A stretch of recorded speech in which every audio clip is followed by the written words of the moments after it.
Good morning on this Palm Sunday, the 10th of April 2022.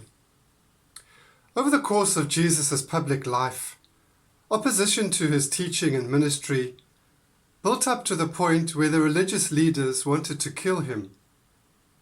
Even Jesus' healing on the Sabbath could cause great offense to those who thought he was breaking the law.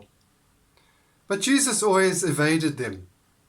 We find him slipping away, going to another region to preach and teach. Jesus came to fulfill the law, to give it real meaning for people, to help people understand that the law, in fact, spells freedom for us. For most of this time of ministry, Jesus did not openly confront the leaders who opposed him. He was happy to carry out his ministry and stay under the radar, as we would say. But his entry into Jerusalem was different. Jerusalem had a mixed reputation. On the one hand, it was the capital city, the city of David, the city of God, where the temple was situated. On the other hand, it was the place where the prophets were killed, the city where the Roman occupation of Judea was concentrated, and where the ruling class and wealth was situated.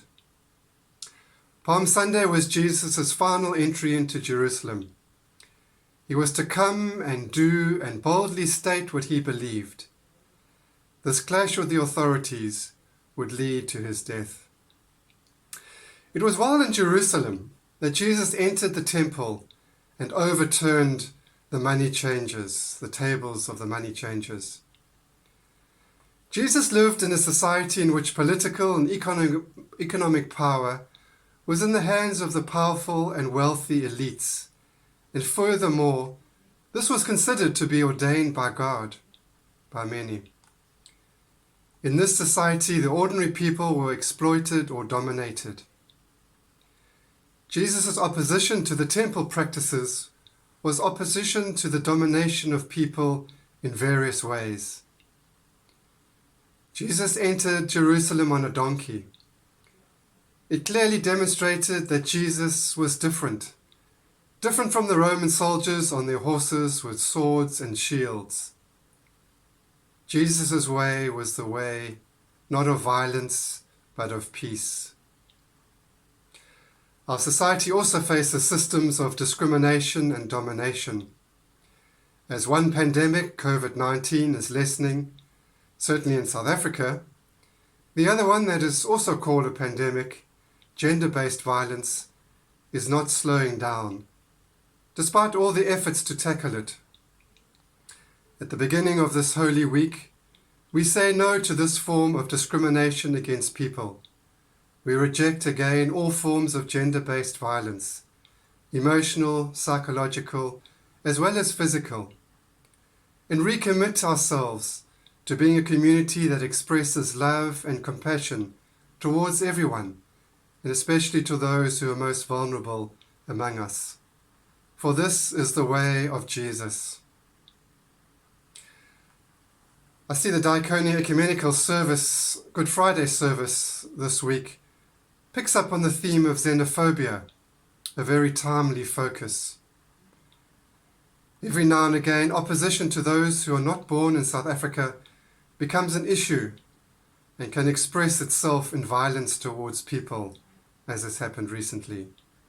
How ashamed we feel for judging and discriminating against one another on this continent on the basis of the country we come from. What a denial of our belief that everyone is created in God's image and likeness, that we are really one body, that we are to love our neighbor. What has become of us? Shame on us. Jesus entered Jerusalem to die. But before he would do that, he would make a final stand against the powers that destroy life, that discriminate and exploit people. These powers of domination thought that it was the last they would hear of Jesus and his message of love for all people. We know they were mistaken. If Jesus says these stones would shout out, if the very creation would speak up, Let us also raise our voices for him. God's message of justice for all people cannot be silenced. Like Jesus, we reject the discrimination and domination on any basis: gender, country of origin, language, class, disability.